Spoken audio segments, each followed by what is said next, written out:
Diamond का जो showroom होता है उसमें बहुत कम लोग जाते हैं, लेकिन जो जनरल स्टोर होता है उसमें लाइन लगा रहता है। जहाँ पे बहुत अच्छी बातें होते रहती है, जहाँ पे प्रोसेसिंग होते रहता है, जहाँ पे रिफाइनिंग होते रहता है, जहाँ पे डेवलपमेंट की बातें की जाती है, जहाँ पे ग्रोथ की बात की जाती है, वहाँ पे सभी लोग नहीं जाते हैं। और जो लोग आते हैं वो लोग में कहीं ना कहीं एक मैग्नेटिक जो पावर है वो रहता है, और इसी को वो तो बीज रहता है, लेकिन वही बीज को जैसे ही आदमी मंदिर में आता है, शक्तिपीठ पे आता है, तो धीरे धीरे सत्संग के माध्यम से, लोगों के बातों के माध्यम से, अच्छे संगति के माध्यम से और हम लोग बहुत बेहतर होते चले जाते हैं, क्योंकि क्वालिटी तो सब में होती है। जैसे ही कोई आदमी मॉल में जाता है और कोई फेस्टिवल या कोई ओकेजन रहता है तो उसमें अलग अलग छूट लगा रहता है, क्या कि इस शर्ट का, इस पैंट का, इसका उसका जो प्राइस है वो इतना है कि एमआरपी सब चीज़ का फिक्स रहता है। किसी भी हम लोग मॉल में जाएंगे, कहीं हम लोग जाएंगे तो सभी ऑब्जेक्ट्स का क्या होता है, एक एमआरपी फिक्स रहता है। लेकिन इंसान की सबसे बड़ी खासियत ऊपर वाले ने दिया है कि उन्होंने आदमी का कोई एमआरपी नहीं बनाया है। एमआरपी मतलब उतना ही हम लोग, उससे ज़्यादा हम लोग नहीं दे सकते हैं। ओकेजन के माध्यम से, फेस्टिवल के माध्यम से कभी 20% डिस्काउंट मिलता है, कभी 30% डिस्काउंट मिलता है, उससे ज़्यादा उसका कीमत नहीं होता है। लेकिन इंसान का सबसे बड़ा ऊपर वाले ने सौभाग्य ये दिया है कि उन्होंने कोई एमआरपी इंसान को नहीं दिया है। क्या है, सिर्फ तुम कलर के ही बन सकते हो, वो किसी के बॉडी पे लिखकर उनका जन्म हुआ नहीं हुआ। आपको ईश्वर ने सबसे बड़ा सौभाग्य दिया है कि आप अपने एमआरपी को खुद से तय कीजिए। आपके पास संसाधन है, आपके पास टाइम है, आपके पास प्रतिभा है, आपके पास सिस्टम है और आपके पास ये अपॉर्चुनिटी है, और आप अपने आप को उस लेवल पे पहुंचाइए जहां पे लोग पहुंचने के लिए सपना देखते हैं। और उस एमआरपी को फिक्स करने के लिए यहाँ पे जो बातें बताई जाती है साधना, वो हमारे लिए बहुत इम्पोर्टेंट है। यहाँ पे बातें बताई जाती है स्वाध्याय, वो हमारे लिए इम्पोर्टेंट है। आप सोच कर देखिए कि जो बड़े लोग होते हैं वो किताब पढ़ते हैं कि नहीं पढ़ते हैं। बिल गेट्स के बारे में हम स्टडी कर रहे थे, वो एक सप्ताह में 52 किताब को पढ़ते हैं। एक सप्ताह में नहीं, एक वर्ष में वो 52 किताब को पढ़ते हैं। यानी एक सप्ताह में वो इतना बड़े इंसान होने के बावजूद वो एक सप्ताह में एक किताब को कंप्लीट कर देते हैं। तो हम लोगों को स्वाध्याय करना है। स्वाध्याय यदि हम लोग करेंगे तो दिमाग हमारा चार्ज होगा, नहीं तो हमारे कंट्रोल से जब बाहर होगा दिमाग, तो उसके बाद से हम बहुत बड़े बिल्डिंग में रहेंगे, लेकिन उसके बावजूद हम विक्षिप्त रहेंगे।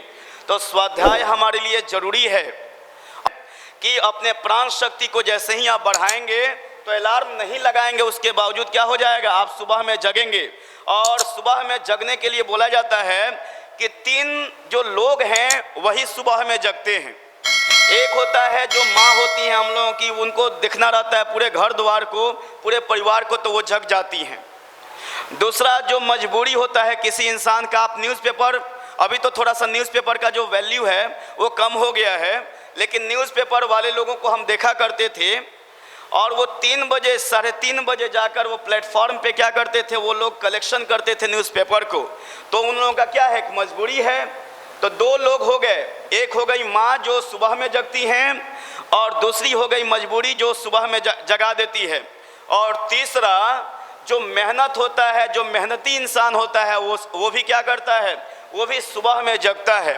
लेकिन सुबह में जगने के बारे में तो सब लोग सोच लेता है कि सुबह में जगेंगे, लेकिन वो जो प्राण शक्ति है वो कहाँ से आएगा, वो आएगा गायत्री महामंत्र से। जैसे ही हम लोग करेंगे और वो प्राण शक्ति आएगा तो उसके बाद से हमको अलार्म लगाने की ज़रूरत नहीं होगी। और मेरा बात मानिए आप लोग, 21 दिन तक यदि सुबह में आप जगने की कोशिश करें, जग जाएं, तो उसके बाद से सुबह में जगना बहुत आसान हो जाएगा।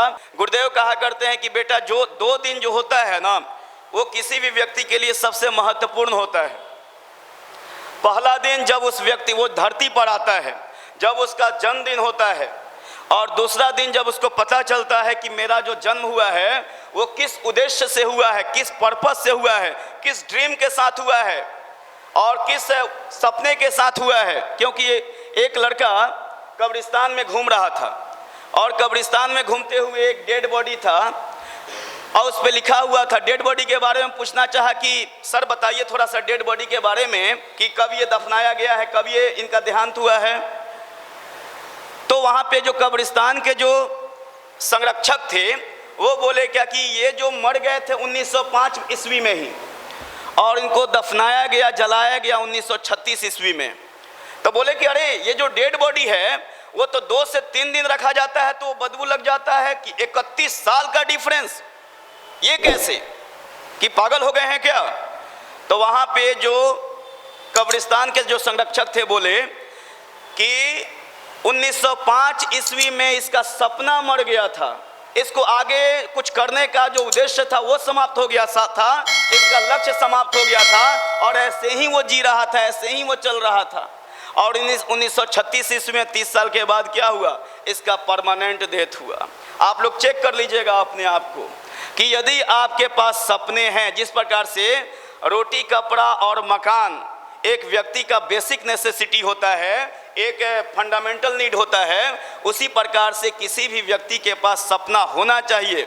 और वही जो सपना है वो आपको सुबह में जगाएगा, वही जो सपना है वो आपको 15 घंटा काम करने के लिए मजबूर करेगा, वही जो सपना है वो अपने से श्रेष्ठ लोगों के बीच जाने के लिए मजबूर करेगा, वही वो सपना है जो आपको अच्छे अच्छे पुस्तक पढ़ने में मदद करेगा। इंसान में ताकत नहीं होती है, इंसान के जो सपने होते हैं उसमें ताकत होती है।